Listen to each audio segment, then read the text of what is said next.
So this was rising up. She was feeling a little bit jealous, a little bit feeling some transcendental jealous anger.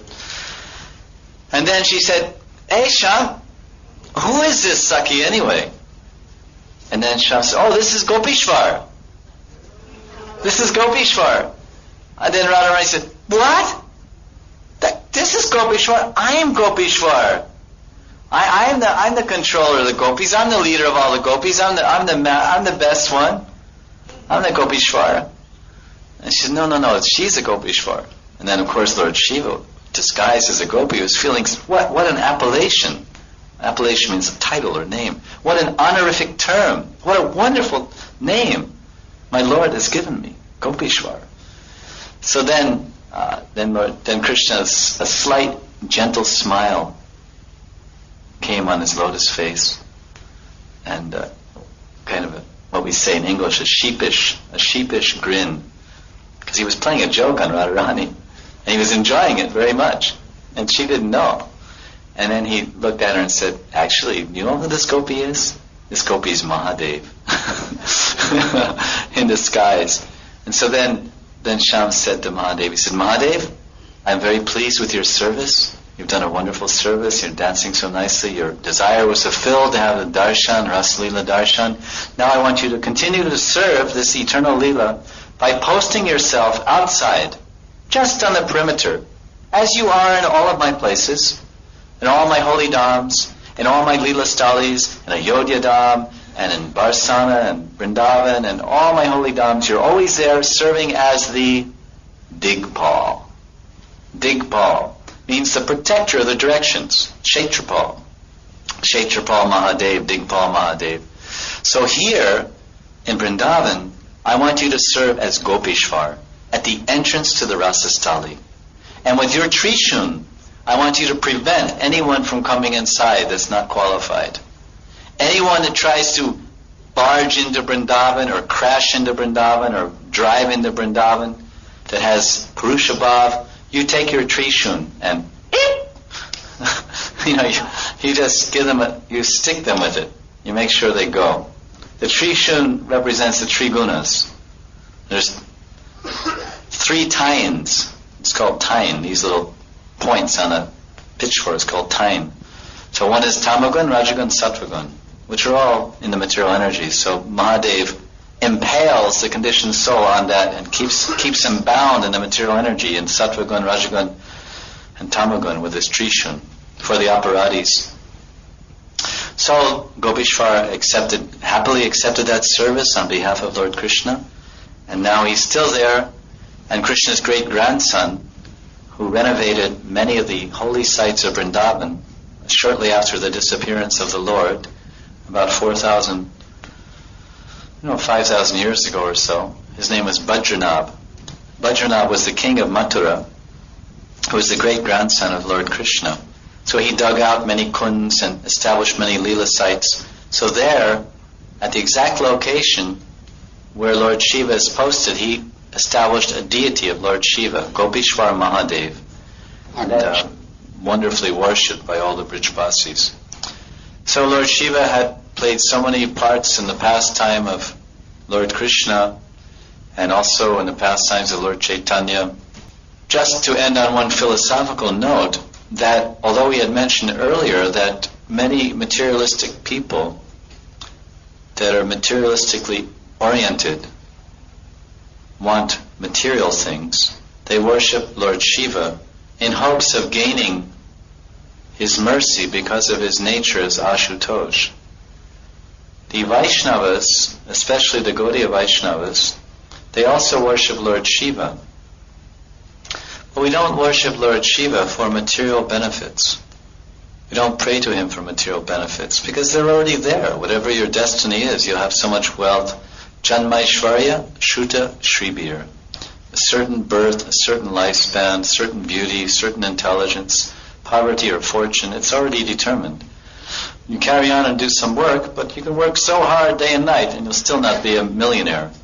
Some people don't really work at all, and they're crorpatis. It's already determined. So devotees, we also, just like Bhaktisiddhanta Saraswati Thakur, he had Shiva Lingas installed in several of his temples, and they were doing puja there. Lord Chaitanya, of course we'll discuss Lord Chaitanya tomorrow, but he also worshipped Lord Shiva. The 6 Goswamis worship Lord Shiva. This we'll discuss more tomorrow. But the point is, devotees, Vaishnavas, Gaudiyas, worshippers of Radha and Krishna, they can also worship Lord Shiva. But not for passing our grades, not for getting a good husband, like every Kanya Kumari girl in India goes every Monday to the mandir and does puja. Oh Mahadev, please bless me with a good husband. And so many girls are worshipping, and so many girls are getting lousy husbands. So is that Lord Shiva's fault? No, it's your destiny. So devotees worship Lord Shiva for his mercy. Because Lord Shiva worships Sankarshan. And Sankarshan is in charge of Hankara. What is binding us and keeping us in this material world is Hankara.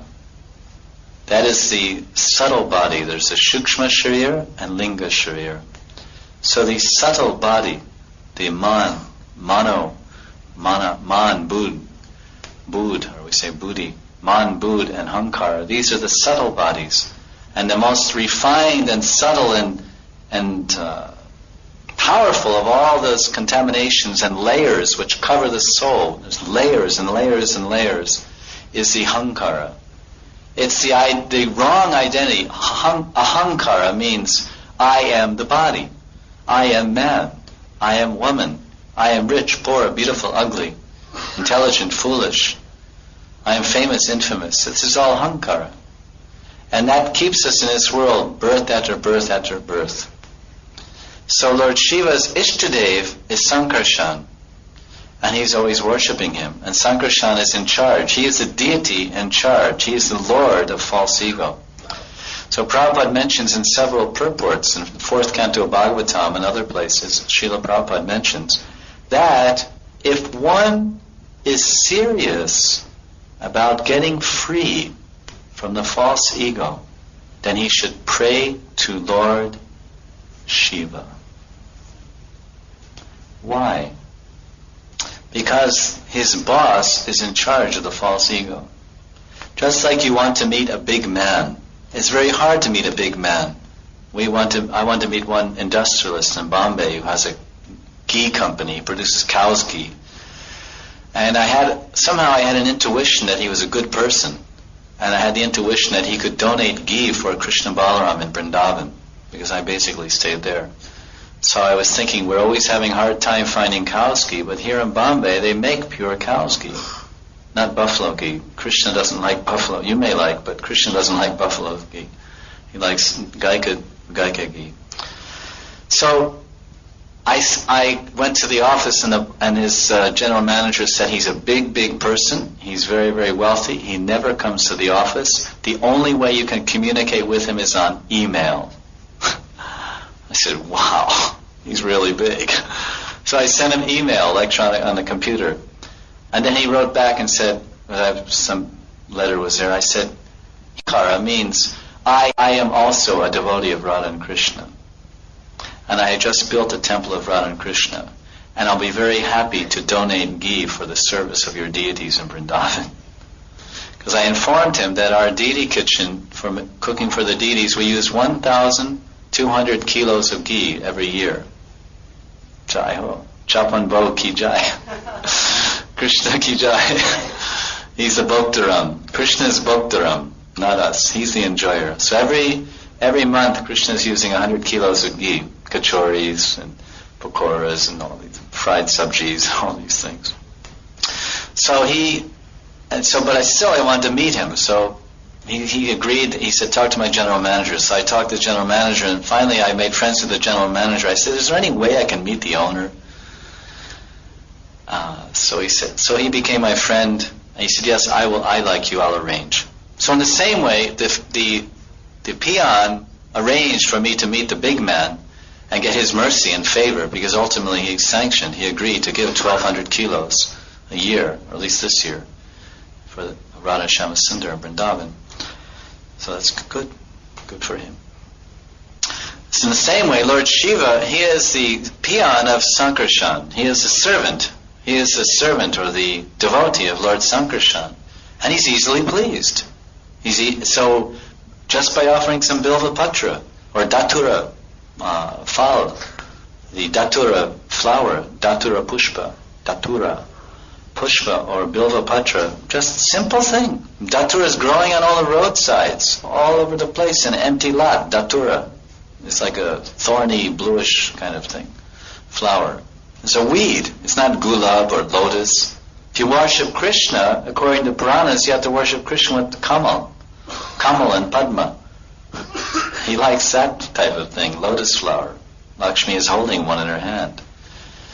So Lord Shiva, he likes this lowly little flower with no smell, and it's a poisonous plant, datura. It's a poisonous plant. And that's the flower he likes. He likes the fruit of it too, which is all like a cactus with spikes on it. And bilvapatra. So these simple things you offer to him, then he'll be merciful to you and give you introduction to Sankarshan. He will invoke the blessings of Sankarshan. He will call down the mercy of Sankarshan on your head and in your life. And the result of receiving the mercy of Lord Sankarshan is, through the mercy of the great devotee, Vaishnavanam Yata Shambhu. It's explained in the 4th canto that the greatest of all the Vaishnavas is Shambhu, Sankarshan, Shiva.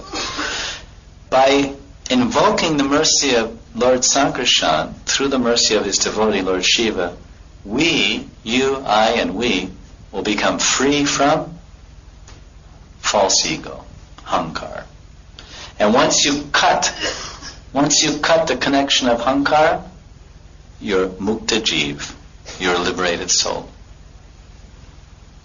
Until you cut the Atma's connection with hankar, you're stuck, bound in samsara chakra.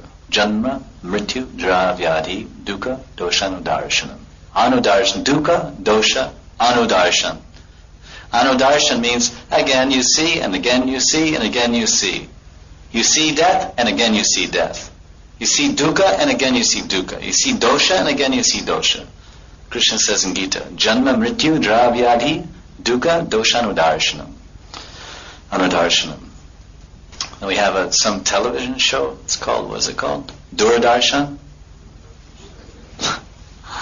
Doordarshan. So Krishna is Doordarshan. He's very difficult to see. He's far, far away, and he's also Antardarshan. He's Antaryami. Krishna's Antaryami. He's inside of you, inside of our hearts. But can we see him? So no, he's Doordarshan. He's very far away. What is that distance that's separating us from seeing Krishna?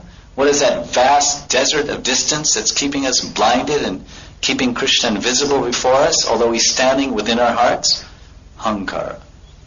So therefore Lord Shiva plays a very essential and key role in the lives of progressive sadhakas, once they understand the ontology and the tattva, Shiva tattva.